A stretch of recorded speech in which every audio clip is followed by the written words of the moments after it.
Hello everyone, welcome back to target for IQ. मेरा नाम है वैभव। आज की क्लास में हम सुप्रीम कोर्ट के 25 जजमेंट्स के बारे में बात करेंगे जो आपके अपकमिंग वैकेंसीज में इंपॉर्टेंट हो सकते हैं। पहला केस है Mahua Moitra versus Lok Sabha secretariat and others. जैसा कि हम सब जानते हैं, जो महुआ मोइत्रा हैं ये टीएमसी पार्टी से सांसद हैं। ठीक, टीएमसी पार्टी से ये सांसद हैं और जो हमारी 17th लोकसभा थी उस ड्यूरेशन में, अभी तो 18वीं चल रही है, अभी चल रही है 18वीं लोकसभा। ठीक, बट जब 17वां लोकसभा थी यानी इलेक्शन से पहले, तो 17वीं लोकसभा में इनको कर दिया था एक्सपेल्ड, हटा दिया गया था। ठीक, हटाने की वजह क्या थी, यानी लोकसभा से हटा दिया गया था। हटाने की वजह क्या थी? अब जैसे सांसद में होता क्या है, आप अपोजिट पार्टी से क्वेश्चंस पूछते हैं कि आपकी सरकार ने ये किया, आप ये नहीं कर पाए, है ना, कुछ भी क्वेश्चंस हो सकते हैं। तो महुआ मोइत्रा ने क्या किया था, इन्होंने 60 या 61 क्वेश्चंस पूछे थे अपोजिट पार्टी से, और जब इन्होंने क्वेश्चंस पूछ लिए उसके बाद इन पे इल्जाम लगा कि ये जो क्वेश्चंस इन्होंने पूछे हैं ये क्वेश्चंस इनके नहीं हैं, किसी और के क्वेश्चंस हैं जो कि इन्होंने पूछे हैं।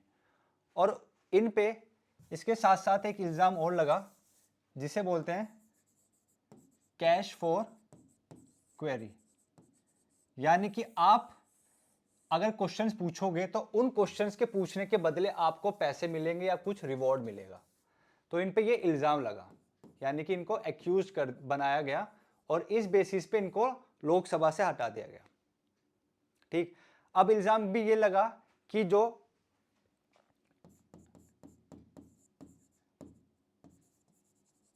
हीरा नंदानी ग्रुप के सीईओ हैं ये क्वेश्चंस उनके हैं, यानी कि जो हीरा नंदानी ग्रुप के सीईओ हैं ये क्वेश्चंस इनके हैं, ना कि महुआ मोइत्रा के हैं। तो इस वजह से इनको जो 17वीं लोकसभा थी वहां से हटा दिया गया था।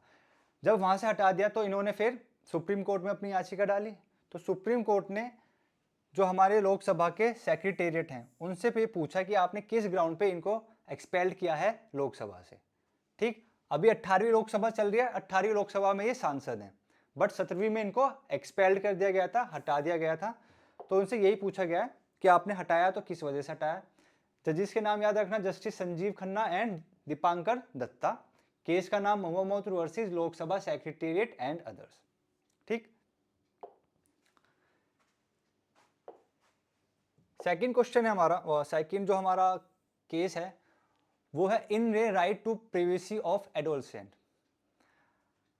अब ये जो केस है ना, ये कलकत्ता हाई कोर्ट का केस है, मतलब ट्रायल लोअर जुडिशरी में जो डिस्ट्रिक्ट कोर्ट्स होती है वहां पे केस चला, उसके बाद ही कलकत्ता हाई कोर्ट में गया। हुआ क्या था, एक 18 साल से कम की लड़की थी जिसके साथ रेप किया गया। ठीक, एक्यूज को पनिशमेंट भी दे दी गई, उसने फिर अपील करी कलकत्ता हाई कोर्ट में। कलकत्ता हाई कोर्ट का क्या डिसीजन आया, ये मैटर उस चीज़ से नहीं है कि उन्होंने उसको एक्यूट किया या कन्विक्ट किया। मैटर ये था कि कलकत्ता हाई कोर्ट ने जब ये केस को सुन रही थी तो उन्होंने एक टिप्पणी करी जो एक जज को शायद नहीं करनी चाहिए थी। ठीक, उन्होंने क्या बोला, उन्होंने बोला लड़की को, यानी जो जिसके साथ रेप हुआ है, तो जज साहब ने लड़की को बोला कि आप अपनी सेक्सुअल डिजायर की वजह से, यानी कि आप अपनी सेक्सुअल डिजायर की वजह से सोसाइटी में अपना नाम खराब कर लेते हो। सिर्फ 2 मिनट का प्लेजर, आप चाहते हो कि आप सेक्सुअल एक्टिविटी में इंडल्ज होए, 2 मिनट का जो आपका ये प्लेजर है ना, आप इस 2 मिनट के प्लेजर की वजह से सोसाइटी में अपना नाम खराब कर रहे हैं, जो कि आपको नहीं करना चाहिए। कलकत्ता हाईकोर्ट के जज की ये टिप्पणी थी जो सुप्रीम कोर्ट के पास पहुंची। तो सुप्रीम कोर्ट ने बोला है कि कलकत्ता हाईकोर्ट के जज या कोई भी जज हो जुडिशरी इन्फिनिटी में, किसी भी जज को ऐसी टिप्पणी नहीं करनी चाहिए। आपका अगर कोई भी पर्सनल ओपिनियन है वो आप अपने तक सीमित रखें, अपने जजमेंट या अपने केस में अपने पर्सनल ओपिनियन को मत लेकर आए। ठीक, तो ये एक टिप्पणी थी जो सुप्रीम कोर्ट ने कलकत्ता हाईकोर्ट के जज के बारे में बोला था कि आपको ऐसे डेरोगेटरी रिमार्क किसी भी लड़की के लिए नहीं बोलने चाहिए। आपके जो भी पर्सनल ओपिनियन है वो आप अपने तक रखें, किसी भी केस में उस पर्सनल ओपिनियन को लेकर ना आए। ठीक, इसमें डिविजनल बेंच में जजेस कौन कौन थे, justice Abhay S Oka and Ujjwal Bhuyan. Next case, Pernod Ricard India private limited and another versus Karanvir Singh Chhabra.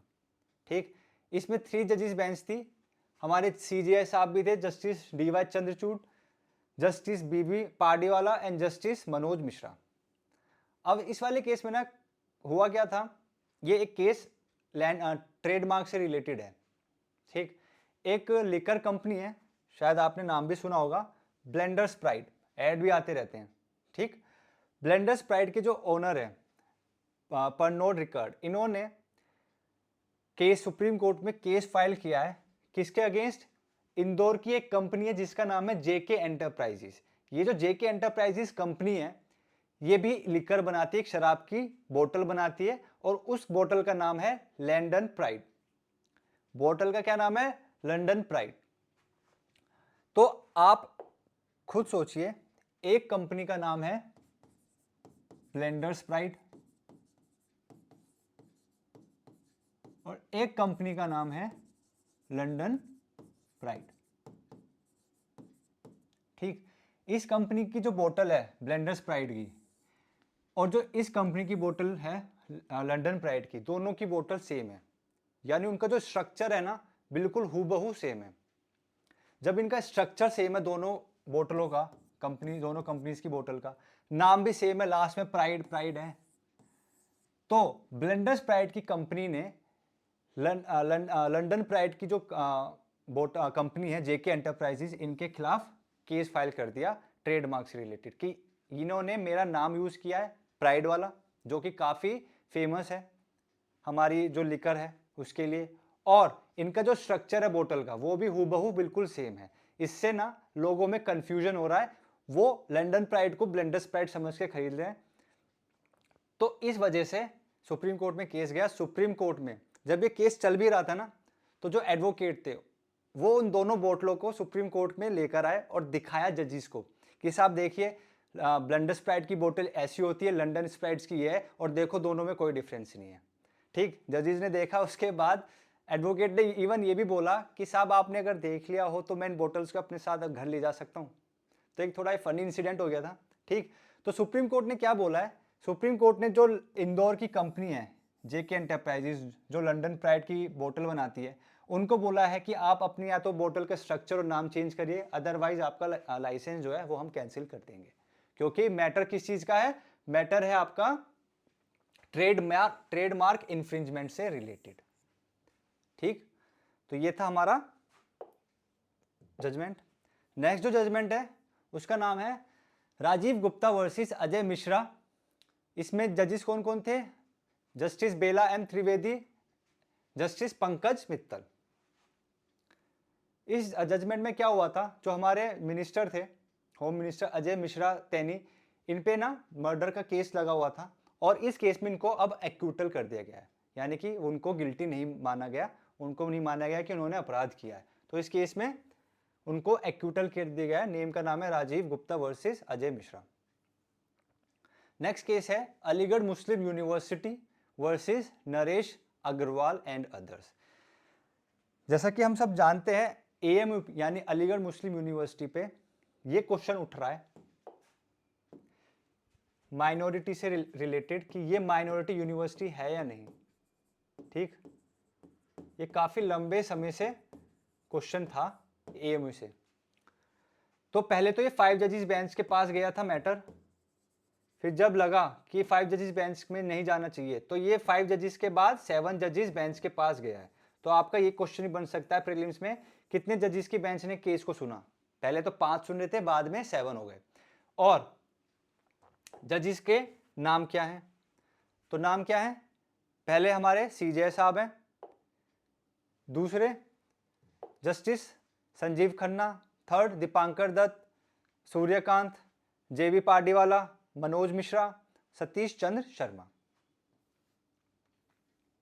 ठीक, तो यहां पे जो हमारे चीफ जस्टिस ऑफ इंडिया है, उन्होंने ये बात बिल्कुल क्लियर कर दी है कि क्या बोला उन्होंने, right of minorities to establish and administer educational institutes under article 30 of the constitution is not meant to ghettoise any religious community. मतलब कि उन्होंने ये बोला है कि आर्टिकल 30 के तहत माइनॉरिटी कम्युनिटी के पास ये अधिकार है कि वो चाहें तो अपनी मतलब जो अपनी एजुकेशन या रिलीजियस इंस्टीट्यूशन है उनको एडमिनिस्टर भी कर सकते हैं, रन भी कर सकते हैं।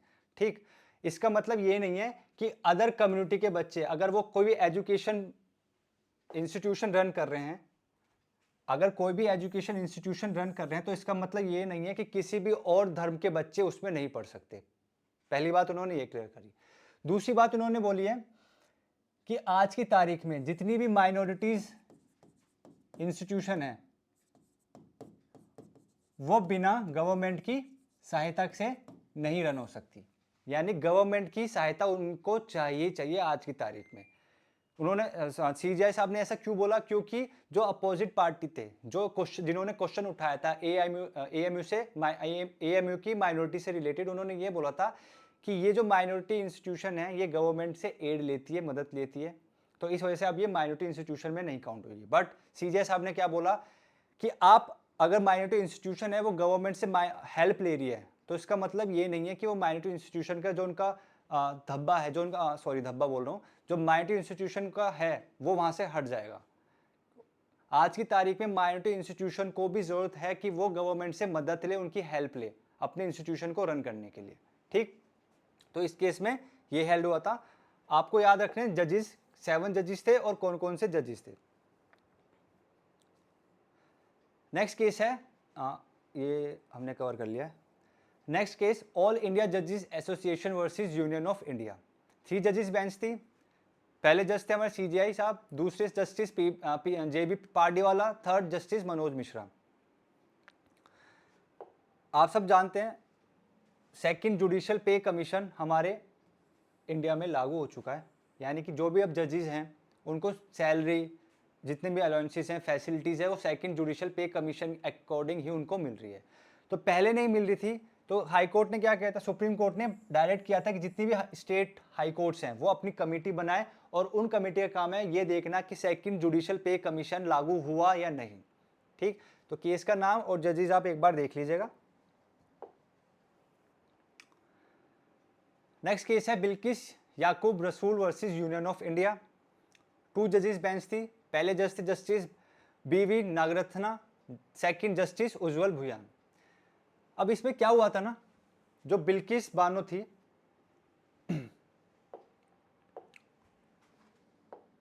वो 5 महीने से प्रेग्नेंट थी, यानी 5 मंथ्स प्रेगनेंसी में थी। और 5 मंथ प्रेगनेंसी में जब वो थी तो 11 लोगों ने उनका मिलकर क्या करा था, रेप के साथ साथ 8 फैमिली मेंबर्स उनके मार दिए गए थे। रेप के साथ साथ जो उनके 8 फैमिली मेंबर्स थे उनको भी मार दिया गया था, और उनकी एक डॉटर थी बिल्किस बानो की, इस डॉटर को भी मार दिया गया था। ठीक, तो अब क्या हुआ, जो ये 11 लोग थे, जो 11 मेंबर्स थे, या मेंबर्स को क्या एक्यूज्ड, जो 11 एक्यूज्ड थे, इनको क्या कर दिया गया था, कन्विक्ट, कि आपने अपराध किया है, हम आपको जेल की सजा सुनाते हैं। उनको कन्विक्ट कर दिया गया था, बट अभी वो सजा काट ही रहे थे। गुजरात गवर्नमेंट ने एक डिसीजन दिया, एक ऑर्डर पास किया कि ये जो 11 एक्यूज्ड हैं इनको रिहा कर दिया जाए। और इस ऑर्डर के अगेंस्ट जो बिल्किस बानो थी वो सुप्रीम कोर्ट गई। जब सुप्रीम कोर्ट को ये पता चला तो सुप्रीम कोर्ट ने उस ऑर्डर को क्वैश कर दिया, कैंसिल कर दिया, कि आप जो हमने सजा सुना रखी है 7-8 साल 12 साल जितनी भी, मुझे नहीं पता, आप उस सजा को पूरी खत्म होने से पहले उनको बाहर नहीं निकाल सकते। सुप्रीम कोर्ट ने ये बोलकर उस ऑर्डर को, जो गुजरात गवर्नमेंट का ऑर्डर था, उसको क्वैश कर दिया। ठीक, तो याद रखिएगा, पहला तो कौन कौन जज थे, justice BY Nagarathna, justice Ujjwal Bhuyan, और केस का नाम याद रखिएगा। नेक्स्ट केस है doctor Jaya Thakur and others versus union of India and others. 2 जजेस बेंच थी। जजेस के नाम याद कर लीजिएगा, संजीव खन्ना है, दीपांकर दत्ता। इसमें क्या हुआ था, जैसे कि आपको पता है काफी टाइम से ना इस मैटर पे काफी इशू उठता है कि जो भी हमारे देश के इलेक्शन कमिश्नर उनको फेयर तरीके से इलेक्ट नहीं किया जा रहा। ये मैटर बार बार आप देखते होंगे हाईलाइट होता है कि हमारे देश में जो इलेक्शन कमीशन ऑफ इंडिया है उसमें जो हमारे चीफ इलेक्शन कमिश्नर या अदर इलेक्शन कमिश्नर्स बैठते हैं वो फेयर तरीके से अपॉइंट नहीं होते। क्यों नहीं होते? क्योंकि जो हमारा आर्टिकल है 324, इस आर्टिकल के अंदर हम इनको अपॉइंट करते हैं। और अपॉइंट कौन करता है? अपॉइंट करते हैं प्रेसिडेंट साहब। और प्रेसिडेंट साहब किसके होते हैं, मतलब कौन इनको अपॉइंट करता है प्रेसिडेंट को? Ruling party. तो जब रूलिंग पार्टी अपॉइंट करती है प्रेसिडेंट को तो ये बहुत ऑब्वियस है कि अगर प्रेसिडेंट चाहे इलेक्शन कमिश्नर या चीफ इलेक्शन कमिश्नर जिसको अपॉइंट करना तो वो रूलिंग पार्टी के अकॉर्डिंग ही अपॉइंट करेंगे। ठीक, तो इससे रिलेटेड कोई भी हमारे देश में कानून नहीं था। तो बीच में एक ये आया था कि ठीक है, जब तक कानून नहीं बनता तो एक कमेटी बनेगी और उस कमेटी में हमारे प्राइम मिनिस्टर साहब होंगे, हमारे देश के चीफ जस्टिस ऑफ इंडिया होंगे और अपोजिट पार्टी के लीडर होंगे, यानी लीडर ऑफ अपोजिशन। ठीक, ये 3 मेंबर की कमेटी बनेगी और मेजॉरिटी में जो आंसर आएगा, यानी 2 लोग जो बोलेंगे, जिस पर्सन को बोलेंगे इसको चीफ इलेक्शन कमिश्नर बनना चाहिए या इसको नहीं बनना चाहिए, उनका आंसर प्रिवेल करेगा। यानी मेजॉरिटी का आंसर जो होगा उसके अकॉर्डिंग ही डिसीजन लिया जाएगा। अब हुआ क्या, अभी हाल फिलहाल में लॉ पास किया गया है और उस लॉ में ये लिखा है कि कमेटी बनेगी और उस कमेटी में हमारे प्राइम मिनिस्टर होंगे, हमारे लीडर ऑफ अपोजिशन होंगे और एक हमारे कैबिनेट मिनिस्टर होंगे जिसको रिकमेंड कौन करेगा, यानी किसकी सिफारिश से जाएंगे? प्राइम मिनिस्टर, यानी कैबिनेट मिनिस्टर। और कैबिनेट मिनिस्टर कौन अपॉइंट करेगा? Prime minister. तो ये तो बहुत ऑब्वियस है, जो प्राइम मिनिस्टर है और जो कैबिनेट मिनिस्टर हैं ये तो एक ही पार्टी के होंगे, तो यहाँ पे मेजॉरिटी तो सेम ही आएगी। यानी अगर लीडर ऑफ अपोजिशन अगर जो चाहे वो तो हो ही नहीं सकता, क्योंकि प्राइम मिनिस्टर और कैबिनेट मिनिस्टर की चलेगी। तो ये एक जो लॉ बना है, इस लॉ को चैलेंज किया गया था और चैलेंज करके सुप्रीम कोर्ट ने सेंट्रल गवर्नमेंट को नोटिस भेजा है, जवाब मांगा है कि ये जो लॉ है ये किस तरीके से जस्टिफाई कर रहा है आज की तारीख को। तो केस का नाम याद कर लीजिएगा और जजेस जो हैं उनके नाम।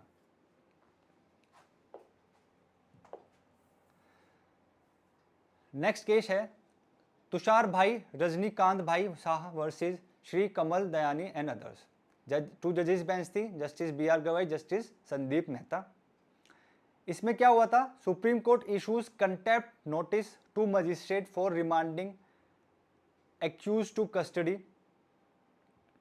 Despite apex court's bail order. यानी कि एपेक्स कोर्ट, हमारी सुप्रीम कोर्ट, इनका ऑर्डर था कि बेल दे दी जाए, बट मजिस्ट्रेट साहब ने उस एक्यूज को बेल नहीं दी और अपनी कस्टडी में रखा। तो जब ये बात पता चली सुप्रीम कोर्ट को, तो सुप्रीम कोर्ट ने उस मजिस्ट्रेट के खिलाफ एक कंटेम्प्ट नोटिस इशू कर दिया है। ठीक, इस केस में सिर्फ इतना है। Next case, in the termination of civil जज क्लास सेकंड। 2 जजेस बेंच हैं, justice BV Nagarathna and justice Sanjay Karol. इस केस में क्या हुआ था कि 6 जो वुमेन जजेस थी मध्य प्रदेश की, यानी जुडिशियल अपनी लोअर जुडिशरी में 6 फीमेल जजेस थी, उन जजेस को मध्य प्रदेश गवर्नमेंट ने, हाई कोर्ट ने एक्सपेल कर दिया उनकी सर्विसेज से। आपने न्यूज़ आई गेस सुनी भी होगी कि 6 जजेस को, वुमेन जजेस थी, उनको उनकी सेवा से हटा दिया गया कि अब आप जज नहीं हो, आप क्योंकि आप क्यों नहीं हो जज, आप ढंग से काम नहीं कर पा रहे हो। आपको एज अ जज तो अपॉइंट किया गया है, बट आप अब इतने कैपेबल नहीं हो कि आप जजमेंट सुना सको, आप ढंग से काम कर सको। तो इस वजह से 6 वुमेन जजेस को हटा दिया गया है। तो जब ये बात सुप्रीम कोर्ट को पता चली तो सुप्रीम कोर्ट ने अपने आप सू मोटो कॉग्निजेंस ले लिया इस मैटर पे। ठीक, तो आप जजमेंट का नाम याद कर लीजिएगा और कौन कौन जज डिवीजन बेंच है जो इस मैटर को सुन रही है वो याद कर लीजिएगा। नेक्स्ट केस है Sanjay Kundu versus registrar general High Court of Himachal Pradesh. 3 जजेस बेंच, हमारे पहले जज हैं CJI, second justice JB Pardiwala, justice Manoj Mishra. इस केस में क्या हुआ था, justice restore senior IPS officer Sanjay Kundu to the post of director general of police Himachal Pradesh. यानी कि हिमाचल प्रदेश की गवर्नमेंट ने जो एक IPS ऑफिसर थे उनको एज अ DGP हटा दिया गया था, पर बाद में सुप्रीम कोर्ट ने उनको डीजीपी की पोस्ट वापस दे दी गई थी। ठीक, तो ये केस है और इनमें जजेस कौन कौन थे ये आप एक बार देख लीजिएगा। Next case, Tushar Gandhi versus state of Uttar Pradesh and others. 2 जजेस बेंच है। इसमें आपने इवन न्यूज़पेपर, टीवी न्यूज़ में भी ये सुना होगा कि मुजफ्फरनगर जो कि उत्तर प्रदेश में पड़ता है, वहाँ पे एक ऐसा इंसिडेंट हुआ था कि टीचर खुद अलाउ कर रही थी, गवर्नमेंट कॉलेज था, स्कूल था, वहाँ पे वो टीचर खुद अलाउ कर रही थी एक मुस्लिम बच्चे को थप्पड़ मारना। यानी क्लास में जितने भी बच्चे हैं वो बारी बारी जाएंगे और उस बच्चे को एक एक थप्पड़ मारेंगे। और ये चीज़ ना किसी ने वीडियो बना ली थी और सोशल मीडिया पर डाल दी थी, काफ़ी मतलब हंगामा हुआ था। तो ये जो मैटर है उसी मैटर, ये जो केस है ये उसी मैटर से रिलेटेड है। और सुप्रीम कोर्ट ने एक रिमार्क पास किया है कि इस मैटर में उत्तर प्रदेश की जो सरकार है उन्होंने सख्त कदम नहीं उठाए जो कि उनको उठाने चाहिए थे। ठीक, तो ये सुप्रीम कोर्ट का एक रिमार्क है जो कि बोला गया है किस केस में, Tushar Gandhi versus state of Uttar Pradesh. आप जस्ट बेंच के नाम भी याद कर सकते हैं कौन कौन जस्टिस थे। नेक्स्ट केस है हमारा Perumal Raja versus state representative by inspector of police. एक काफ़ी इंटरेस्टिंग केस है, इवन मैं ये पहले भी करा चुका हूँ। जो मेरी ये लीगल करंट की सीरीज देखते हैं उनको पता है कि ये मैं पहले करा चुका हूँ। तो हुआ क्या था, अगर हम बात करें इंडियन एविडेंस एक्ट का एक सेक्शन था हमारा सेक्शन नंबर 27।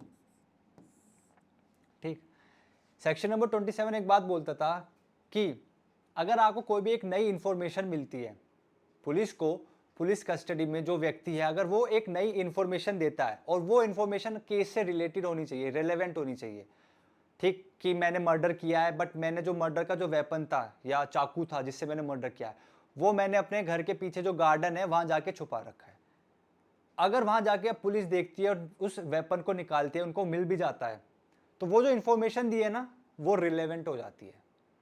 क्योंकि हमें पता है सेक्शन 25 और section 26 of Indian evidence act, in sections के तहत अगर कोई भी कन्फेशन है, कोई भी बात अगर एक्यूज ने कबूली है तो वो रेलेवेंट नहीं मानी जाती, बट 27 में मान ली जाती है। ठीक, तो 27 के लिए क्या जरूरी था, 27 के लिए जरूरी था कि वो जो व्यक्ति है वो कस्टडी में होना चाहिए। ठीक, और जो इंफॉर्मेशन दी गई है ये इंफॉर्मेशन रेलेवेंट होनी चाहिए, यानी केस से रिलेटेड होनी चाहिए। ठीक, थर्ड पॉइंट था इससे कोई भी लेना देना नहीं है कि ये जो इंफॉर्मेशन दी है इसको हम कन्फेशन माने या ना माने। तो यानी कि सेक्शन 27 के ये 3 पॉइंट्स हैं क्रक्स, कि आपको इन्फॉर्मेशन दी गई है, इन्फॉर्मेशन रेलेवेंट होनी चाहिए, जिस व्यक्ति ने इन्फॉर्मेशन दी है वो पुलिस की कस्टडी में होना चाहिए, और इससे कोई भी लेना देना नहीं है कि वो जो इन्फॉर्मेशन दी गई है वो कन्फेशन है या नहीं। अगर हमें वेपन या इन्फॉर्मेशन के तहत कोई भी आर्टिकल मिल गया, कोई भी डॉक्यूमेंट मिल गया तो वो रेलेवेंट हो जाएगा, उसको हम कोर्ट में प्रूव कर सकते हैं। ये सेक्शन 27 बोलता था। अब इस केस में क्या हुआ ऐसा, इस केस में बोला गया है कि जब एक्यूज्ड कोई इंफॉर्मेशन पुलिस वाले को दे रहा है या अरेस्ट के टाइम इंफॉर्मेशन दे रहा है, तो उससे ये मतलब नहीं है, मतलब ये नहीं देखा जाएगा कि वो कस्टडी में है या नहीं। दूसरी तरीके समझते हैं, हुआ क्या था इस केस में, जब एक्यूज्ड को गिल्टी बोल दिया गया कि आपने क्राइम किया है, आप गिल्टी हो, इसने अपील करी, अपील में किसी ने कुछ नहीं सुना और इसको दोबारा से अपहेल्ड कर दिया कि आपकी जो कन्विक्शन हुई है बिल्कुल ठीक है। ये जब सुप्रीम कोर्ट गया तो इस एक्यूज ने एक बात रखी, इसने बोला कि साहब मैंने जब इंफॉर्मेशन दी थी ना उस टाइम तो मैं कस्टडी में भी नहीं था। समझ रहे हो मेरी बात, क्या बोलना चाह रहा है, ये बोलना चाह रहा है कि मैंने जब पुलिस को इंफॉर्मेशन दी थी उस टाइम मैं पुलिस की कस्टडी में नहीं था, और जब मैं पुलिस की कस्टडी में नहीं था तो ये जो आर्टिकल मिला है, चाकू मिला है, ये चाकू रेलेवेंट नहीं होगा, और ये जो इंफॉर्मेशन दी गई है आपके सामने यानी कोर्ट के सामने प्रूव नहीं कर सकते, तो जिस बेसिस पे मुझे कन्विक्शन हुई है वो गलत है, एक्यूज ने ये बोला। ठीक, जब सुप्रीम कोर्ट के पास मैटर आया तो सुप्रीम कोर्ट ने बोला है कस्टडी का मतलब ये नहीं है कि हम लिटरल इंटरप्रिटेशन करें कि आप पुलिस की कस्टडी में होने चाहिए, ये ज़रूरी नहीं है। कस्टडी का मतलब ये भी है कि अगर पुलिस आपको सर्विलेंस में रख रही है, आप पे निगरानी रख रही है या अरेस्ट कर रही है, अरेस्ट करते समय सर्विलेंस के ड्यूरेशन में भी अगर आप इंफॉर्मेशन देते हो तो वो भी कस्टडी की तरह ही माना जाएगा। और फिर सुप्रीम कोर्ट ने बोला कि आपकी जो कन्विक्शन है इसको हम अपहेल्ड करते हैं, यानी आपकी कन्विक्शन कंटिन्यू रहेगी। ठीक, तो काफी इंटरेस्टिंग ये एक केस लॉ था, section 27 of Indian evidence act. अब बीएसए में कौन सा सेक्शन है जो सेक्शन 27 था, जरा कमेंट करके बताना। ठीक, नेक्स्ट केस है state of Uttar Pradesh versus association of retired जजेस। यहां पे क्या हुआ है, सुप्रीम कोर्ट ने ना एक स्टैंडर्ड ऑपरेटिंग प्रोसीजर इशू किया है कि अगर आप किसी भी रिटायर्ड पब्लिक सर्वेंट को अरेस्ट कर रहे हो या समन्स कर रहे हो, उसको कोर्ट में बुलाना चाहते हो, तो आपको कुछ प्रोसीजर है जो फॉलो करना पड़ेगा। और वो कहां पे लिखा है प्रोसीजर, स्टैंडर्ड ऑपरेटिंग प्रोसीजर। ठीक, इसके तहत ही आप किसी पब्लिक सर्वेंट को समन करोगे। ठीक, आप किसी पब्लिक सर्वेंट को टॉर्चर नहीं करोगे, ह्यूमिलिएट नहीं करोगे कि आपको कोर्ट में आना है, क्यों नहीं आ रहे हो आप, इस तरीके से। जो प्रोसीजर सुप्रीम कोर्ट ने लिखा है, जो स्टेप्स आपको फॉलो करने हैं, अब आपको वही फॉलो करने पड़ेंगे। ठीक, तो याद रखिएगा केस का क्या नाम है और कौन कौन जजेस हैं, 3 जजेस बेंच है। ठीक, नेक्स्ट केस है Dinesh Gupta versus state of Uttar Pradesh and others. 2 जजेस bench, justice Vikram Nath and justice Rajesh पिंत। इस केस में क्या हुआ था,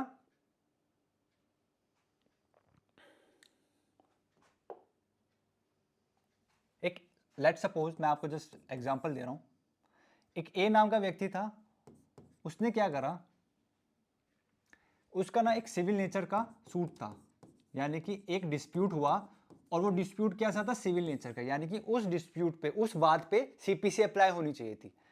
बट ए काफी चालू था, तेज था, क्योंकि उसने लॉ पढ़ रखी थी, उसे सारे चीज पता थी। तो ए ने क्या करा, ए ने इस सिविल नेचर के सूट को क्या बना दिया, क्रिमिनल, कि ये जो सूट है ना, ये जो वाद है, ये क्रिमिनल नेचर का है। ठीक, सिविल नेचर के सूट को क्या कर दिया, क्रिमिनल नेचर का बना दिया, और केस में और कोर्ट में ट्रायल स्टार्ट हो गया। ट्रायल स्टार्ट हुआ तो जो ए नाम का व्यक्ति है, इसने फैक्ट्स भी बताए, एविडेंसेस भी दिए। फैक्ट्स एविडेंसेस जितने भी थे, ये क्या थे, ये फॉल्स थे।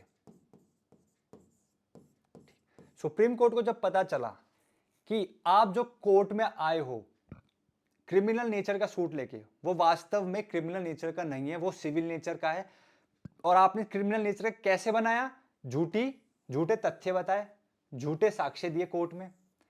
और क्योंकि आपने ये सब इसलिए किया क्योंकि आप जस्टिस लेना नहीं चाहते थे, आप न्याय नहीं चाहते थे, आप चाहते थे बदला लेना, अपोजिट पार्टी से आप चाहते थे बदला लेना। तो इसलिए आपने सिविल नेचर को क्रिमिनल नेचर में कन्वर्ट करके इस पे केस चलाया। और अब ये बात हमें पता चली है, तो अगर अब हम इस बात को ऐसे ही जाने देंगे तो जो जस्टिस सिस्टम है हमारे इंडिया पे, उस पर क्वेश्चन मार्क लग जाएगा, लोगों का जो ट्रस्ट है वो कहीं ना कहीं टूट सकता है। तो इस चीज को मेंटेन रखने के लिए सुप्रीम कोर्ट ने इस ए नाम के व्यक्ति पे 25 लाख का जुर्माना लगाया कि आपने झूठा केस फाइल किया है। ठीक, केस का नाम याद रख लेना और जजेस बेंच कौन कौन सी है ये याद। नेक्स्ट केस है Nabendu Kumar versus additional chief secretary and others. 2 जजेस बेंच, पहले justice Abhay S Oka and second justice Ujjwal Bhuyan. इस केस में क्या हुआ, जो हमारी नेशनल ग्रीन ट्रिब्यूनल है, उन्होंने एक मैटर को सुना और उस मैटर को जल्दी से जल्दी निपटाने के लिए, जिसे हम बोलते हैं समरीली डिस्पोजल ऑफ केस, ठीक, जल्दी से जल्दी मैटर को निपटाने के लिए उन्होंने प्रोसीडिंग स्टार्ट कर दी। बट उस प्रोसीडिंग में उन्होंने इंक्वायरी नहीं बैठाई। ठीक भाई, अगर आप समरी डिस्पोजल भी कर रहे हैं तो आप इंक्वायरी तो बैठाएंगे ना कि ये केस सही है या नहीं। बट एनजीटी जिसे हम नेशनल ग्रीन ट्रिब्यूनल बोलते हैं, उन्होंने इंक्वायरी नहीं बैठाई और जल्दी ऐसी समरीली डिस्पोज ऑफ कर दिया। तो सुप्रीम कोर्ट के कॉग्निजेंस में पता चला, तो सुप्रीम कोर्ट ने अपनी नाराजगी जताई है एनजीटी के लिए कि आप ऐसे नहीं कर सकते, ये क्या आप नया प्रोसीजर स्टार्ट कर रहे हैं। ठीक, केस का नाम और जजेस बेंच याद रख लेना। नेक्स्ट केस है container corporation of India limited versus Ajay Khera and others, 2 जजेस bench, justice Abhay S Oka and justice Pankaj Mittal. इस केस में क्या हुआ है, जो दिल्ली है ना, दिल्ली में ट्रक आता है, यहां पे लिखा भी है, एक दिल्ली में ट्रक है जो जिसको आना था इनलैंड कंटेनर डिपो, जो कि कहां पे था, तुगलकाबाद। तो दिल्ली गवर्नमेंट ने क्या किया, इस ट्रक को, मतलब खाली एक ट्रक नहीं था, नंबर ऑफ ट्रक्स थे, इस जगह पे आने के लिए नंबर ऑफ ट्रक्स का रूट बदल दिया कि आप सीधा डायरेक्ट दिल्ली में नहीं घुसोगे, आपको घूम के आना पड़ेगा। दिल्ली गवर्नमेंट की इंटेंशन क्या थी, वो चाहते थे कि इन ट्रक्स के वजह से जो भी पोल्यूशन है वो दिल्ली में ना आए, वो आसपास के स्टेट में होता गुजरते हुए आराम से दिल्ली आ जाए, क्योंकि लंबा रूट ट्रेवल करना था। ठीक, सपोज करो दिल्ली में यहां से घुसना है और इनको कहां जाना है, यहां जाना है, तो इतना जो डिस्टेंस कवर होगा, इस डिस्टेंस का ये पोल्यूशन बचाना चाह रहे थे, और इन्होंने बोला था आप ऐसे नहीं करके आप दूसरे स्टेट से होते हुए यहां आए। ठीक, तो ये दिल्ली गवर्नमेंट की इंटेंशन थी। तो सुप्रीम कोर्ट ने यही बोला है कि आपका जो अधिकार होता है, यानी जो हमारा फंडामेंटल राइट है, राइट टू क्लीन एयर, ये खाली दिल्ली के लोगों के लिए नहीं है, ये पूरे भारत के लिए है। तो ये क्या मतलब हुआ कि आप दिल्ली से नहीं आने दे रहे हो, उन पर दूसरे राज्य से होते हुए जाओ? क्या दूसरे राज्य में लोग नहीं रहते, क्या उनको अधिकार नहीं है क्लीन एयर का? तो सुप्रीम कोर्ट ने दिल्ली गवर्नमेंट को डांट लगाई और अपनी नाराजगी जताई थी। केस का नाम और बेंच के जजेस के नाम याद कर लेना। नेक्स्ट केस है Jaipur Vidyut Vitran Nigam limited and others versus MB power Madhya Pradesh private limited and others. इस केस में क्या हुआ था, जो राजस्थान की जो गवर्नमेंट थी, उन्होंने हाई रेट्स पे दूसरी कंपनीज, प्राइवेट कंपनीज से बिजली परचेज करी थी। मैटर पहुंचा राजस्थान हाईकोर्ट। राजस्थान हाईकोर्ट ने बोल दिया कि हाँ ये ठीक है, अगर गवर्नमेंट चाहती है, स्टेट गवर्नमेंट चाहती है पावर खरीदना किसी प्राइवेट कंपनी से, तो वो कर सकते हैं। अब कितने में करना है, उनके बीच में क्या कॉन्ट्रैक्ट होगा, उस चीज में हम इंटरफेयर नहीं करेंगे, ये राजस्थान हाईकोर्ट ने बोला। जो एग्रीड पार्टी थी, फिर वो फाइनली कहां पहुंचे, सुप्रीम कोर्ट।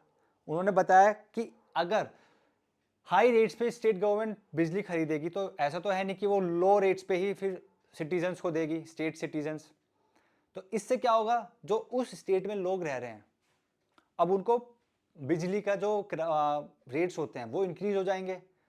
तो इस वजह से सुप्रीम कोर्ट ने बोला है, ऑब्जेक्ट किया है कि ये जो राजस्थान हाई कोर्ट ने अलाउ किया है राजस्थान गवर्नमेंट को, ये सही नहीं है कि आप हाई रेट पे पावर परचेज करें और कंज्यूमर्स को बोलें कि अब इनके पैसे आप देंगे। तो आपको एक हार्मनी लेकर आनी है, एक बैलेंस लेकर आना है, जिससे कि कंज्यूमर्स को भी कोई इफेक्ट ना हो, उनको भी टाइमली और सफिशिएंट इलेक्ट्रिसिटी या पावर मिल सके, और आपको भी कहीं ना कहीं कॉम्प्रोमाइज ना करना पड़े। ठीक, नेक्स्ट केस है Asma Latif and others versus Shabbir Ahmed and others. 3 जजेस बेंच है, justice B R Gavai, justice Dipankar Datta and justice Arvind Kumar. ठीक, इस केस में क्या हुआ था, इस केस में सुप्रीम कोर्ट ने बोला है कि अगर, जैसे कि हमें पता है सीपीसी में भी है कि जो प्लेंटिफ है वो पहले प्लेंट फाइल करेगा,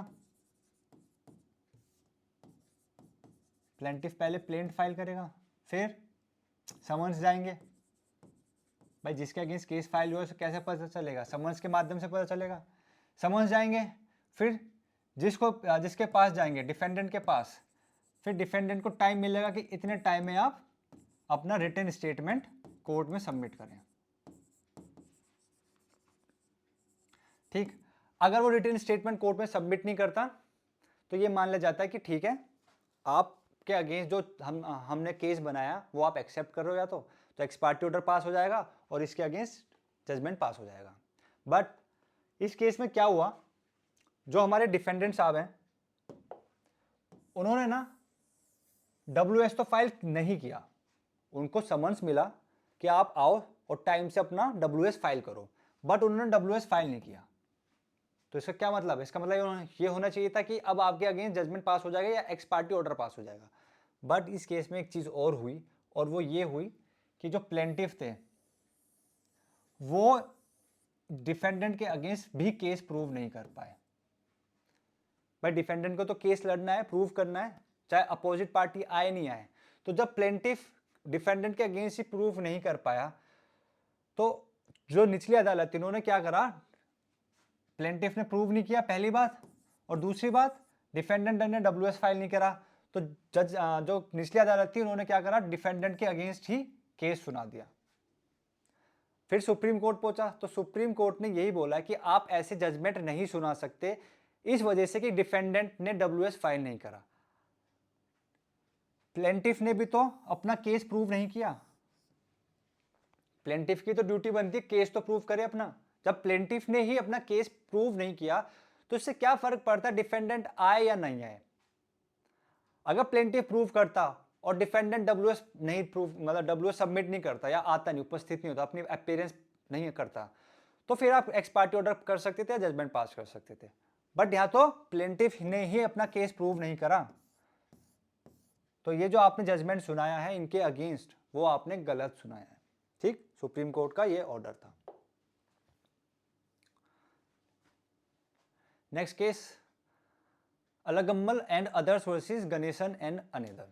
2 जजेस बेंच है, जस्टिस विक्रमनाथ, जस्टिस एहसनुद्दीन अमनुल्लाह। इस केस में क्या हुआ था, ये एक कॉन्ट्रैक्ट का केस है, यानी सिविल नेचर का केस था। जैसे हमें पता है कॉन्ट्रैक्ट में 2 पार्टीज होती हैं, ए और बी, ठीक है। ये बोलेगा कि मैं तेरे को कुछ दूंगा, कुछ आर्टिकल्स, कुछ गुड्स दूंगा, उसके बदले तू मेरे को पैसे दे देना, कंसिडरेशन दे देना, ठीक है। कॉन्ट्रैक्ट में ये होता है, सबको ये बात सिंपल पता है। बट कुछ टर्म्स कंडीशंस भी होते हैं, टर्म्स एंड कंडीशंस। तो इनके बीच में यही कंडीशंस हुई थी, यानी कि ए ने बोला कि मैं तेरे को कुछ गुड्स हैं वो सप्लाई करूंगा और आप मेरे को 5 महीने में पैसे दे देना, विद इन 5 मंथ्स आप मेरे को पैसे दे देना मेरे गुड्स के बदले। ठीक, ये कंडीशन थी इस कॉन्ट्रैक्ट की। अब हुआ क्या, ये जो था बी, इसने 5 महीने में पैसे नहीं दिए, मतलब फुल पेमेंट नहीं करी। ये भी तेज था, इसने भी फुल गुड्स नहीं दिए, इसने पूरे गुड्स नहीं दिए, पूरा सामान नहीं पकड़ाया, इसने थोड़ा पकड़ाया, मतलब थोड़ा बहुत अपने पास रखा, और इसने भी पूरे पैसे नहीं दिए। अब भाई साहब इनको क्या हुआ, ये पहुंच गए कोर्ट में, हमारे बी भाई साहब पहुंच गए कोर्ट में। कोर्ट में पहुंच के ये मांगते हैं स्पेसिफिक रिलीफ, यानी SRA एक्ट में घुस गए। SRA एक्ट में चले गए कि मुझे स्पेसिफिक परफॉर्मेंस चाहिए, यानी कि इनको जो गुड्स देने थे पूरे मेरे को गुड्स दिलवाओ। सपोज एग्जांपल के तौर पे बता रहा हूं, ए ने बोला होगा कि आपको मैं 20 आर्टिकल्स दूंगा, 15 दे दिए, 5 अपने पास रखे।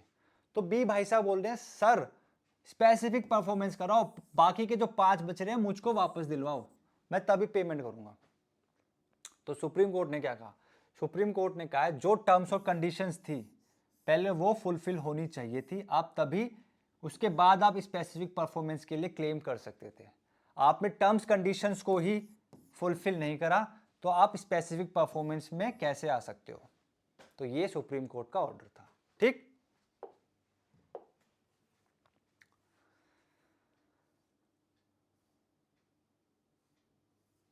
ये नेक्स्ट केस, हाँ नेक्स्ट केस है Jitendra Kumar Mishra versus state of Madhya प्रदेश।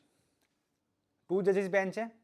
ठीक, इस केस में हुआ क्या था, क्रिमिनल केस में जैसे आपको सबको पता होगा, क्रिमिनल केस में अगर आपको प्रूव करना है, यानी कि मैं अगर प्रोसिक्यूशन डिपार्टमेंट से हूं, ठीक, मुझे अगर, यानी पी फॉर प्रोसिक्यूशन, अगर प्रोसिक्यूशन को प्रूव करना है, क्या प्रूव करना है कि गिल्ट किसके अगेंस्ट, एक्यूज के, कि एक्यूज ने ही क्राइम किया है।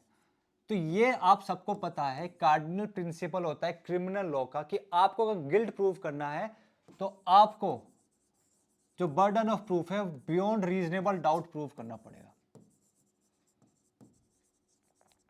Beyond reasonable doubt.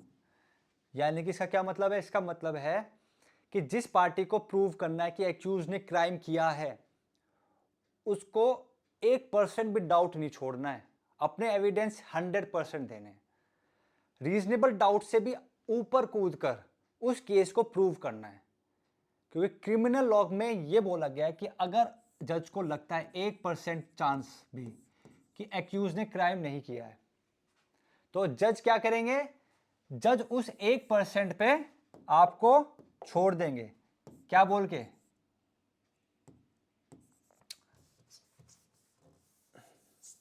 तो जज आपको उस 1% पे छोड़ देंगे। क्या बोल के? बेनिफिट ऑफ डाउट देकर, कि हमें अभी भी डाउट है, बेनिफिट ऑफ डाउट। इवन यहां कहीं लिखा भी है, हाँ ये लिखा, should be given a benefit of doubt to accused person if evidence indicates the prosecution has failed to prove the guilt beyond reasonable doubt. यानी कि यहां पे बोला गया है कि एक्यूज को बेनिफिट ऑफ डाउट देके छोड़ देना चाहिए अगर जज को लगता है कि जो एविडेंस है वो रीजनेबल डाउट से भी परे जाकर प्रूव नहीं कर पा रहा कि ये क्राइम एक्यूज ने किया है। अगर ऐसी सिचुएशन होती है तो हमें एक्यूज को छोड़ देना चाहिए। ठीक, तो इस केस में ये हेल्ड हुआ था। Last case, Reliance life insurance company limited versus Jaya Wadhwani. इस केस में ना ये बोला गया था जो भी इंश्योरेंस पॉलिसी होती है वो कब से इफेक्टिव होएगी, वो कब से चालू होएगी? वो तब से चालू होएगी जब से उस इंश्योरेंस पॉलिसी को बना दिया जाएगा। इस चीज से कोई लेना देना नहीं है कि उस इंश्योरेंस पॉलिसी की रिसिप्ट कब मिली है। ठीक, जो भी स्टूडेंट्स ये वीडियो देख रहे हैं या जो वीडियो मेरी पहले देख चुके हैं, मैंने एक ऐसे ही लगभग सेम सा केस था इंश्योरेंस पॉलिसी से रिलेटेड।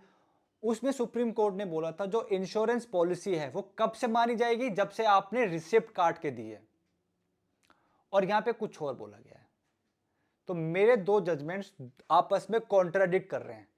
एक में बोला गया था इंश्योरेंस पॉलिसी जो मैंने पहले बनाई थी उसमें सुप्रीम कोर्ट ने ऑर्डर पास किया था कि इंश्योरेंस पॉलिसी तब से इफेक्टिव होगी जब से जो इंश्योरेंस कंपनी एक रिसिप्ट काट के देगी। रिसिप्ट कब काट के देती है? जब पार्टी उस इंश्योरेंस पॉलिसी में प्रीमियम भरती है, पैसे दे देती है। तो जब कंपनी को पैसे मिल जाते हैं तो कंपनी रिसिप्ट काट के देगी। तो मैंने जो पहले जजमेंट दिया, मतलब आपको पढ़ाया था, उसमें यह थी कि जब कंपनी रिसिप्ट काट के दे देगी तब से आपका इंश्योरेंस पॉलिसी लागू माना जाएगा। उससे कोई लेना देने नहीं कि उसके बाद इंश्योरेंस बनाए ना बनाए। एग्जाम्पल मैं आपको सुनाता हूं, आप शायद कंफ्यूज हो रहे होंगे। लेट्स सपोज 1 जनवरी 2024 को मैंने पैसे सबमिट करे, 3 जनवरी 2024 को कंपनी ने रिसिप्ट काट के दे दी और 5 जनवरी 2024 को कंपनी ने इंश्योरेंस बनाया, यानी ड्राफ्ट किया, कागज पे आया। यहां पे लिख देते हैं पेमेंट और यहां पे लिख देते हैं रिसिप्ट। ठीक, पेमेंट कब हुई? 1 जनवरी को। रिसिप्ट कब इशू हुआ? कंपनी ने कब दी पैसों की रिसिप्ट? 3 तारीख को। अगर इस 3 और 5 के बीच यानी 4 तारीख को, 4 जनवरी को उस व्यक्ति की जिसने पैसे दिए थे, इंश्योरर जो था, उसकी डेथ हो गई, ठीक, उस व्यक्ति की जिसकी डेथ हो गई उसके फिर माँ बाप होंगे या वाइफ होगी या बच्चे होंगे जो उस इंश्योरेंस में क्लेम कर रहे हैं। तो ऐसी कंपनी ने क्लेम किया तो कंपनी ने बोल दिया था कि साहब ये जो व्यक्ति है जो 4 तारीख को मरा है, ये इंश्योरेंस जो हमने बनाया है उससे पहले मरा है, तो इंश्योरेंस तो अभी इफेक्टिव हुआ ही नहीं, सीन में आया ही नहीं, तो हम इसको पैसे नहीं देंगे। सुप्रीम कोर्ट ने यहां बोला था नहीं, आपने जो रिसिप्ट है वो 3 तारीख को काटी थी और 4 तारीख को मरा, यानी कि जिस दिन आपने रिसिप्ट काटी थी उस दिन से इंश्योरेंस स्टार्ट हो गई थी। कंपनी, सुप्रीम कोर्ट ने बोला था आपने रिसिप्ट क्यों काटी? आपने काटी इट मींस आपने ये एक्सेप्ट किया कि हमें पेमेंट मिल गई है और अब आपकी इंश्योरेंस स्टार्ट हो गई। अगर आपको इतना ही था तो आप रिसिप्ट 3 को नहीं 5 को काटते, बट आपने 3 को करा तो हमने मान लिया कि इंश्योरेंस 3 तारीख से स्टार्ट हुआ है, तो जो व्यक्ति 4 को मरा था तो उसको, उसके बिहाफ पे जो फैमिली मेंबर्स हैं उनको पैसे मिलेंगे। ये मैंने समझाया था, जिसको जो बच्चे देखते हैं वो कहीं ना कहीं उनको याद आ गया होगा। अब इस केस में क्या बोल रही सुप्रीम कोर्ट? सुप्रीम कोर्ट ने बोला है कि इंश्योरेंस अब आपकी इस तारीख से मानी जाएगी, ना कि इस तारीख से। ठीक, सुप्रीम कोर्ट ने क्या बोला है, 3 तारीख से नहीं मानेंगे, हम मानेंगे 5 तारीख से। तो ये दोनों जजमेंट में कॉन्ट्राडिक्शन आ गया है। ये भी 2 जजेस बेंच थी, और जो मैंने जजमेंट में आपको समझाया था वो भी 2 जजेस बेंच थी। तो अगर कॉन्ट्राडिक्ट हुआ है तो यानी कि 2 से ज़्यादा जजेस की बेंच बनेगी और एक फैसला आएगा कि रिसिप्ट के टाइम से इंश्योरेंस मानी जाएगी या जिस तारीख से इंश्योरेंस बनाई गई है। ठीक, तो ये आपके 25 जजमेंट्स थे सुप्रीम कोर्ट के। आई होप आपको अच्छे लगे होंगे। मिलते हैं नेक्स्ट वीडियो में। Thank you.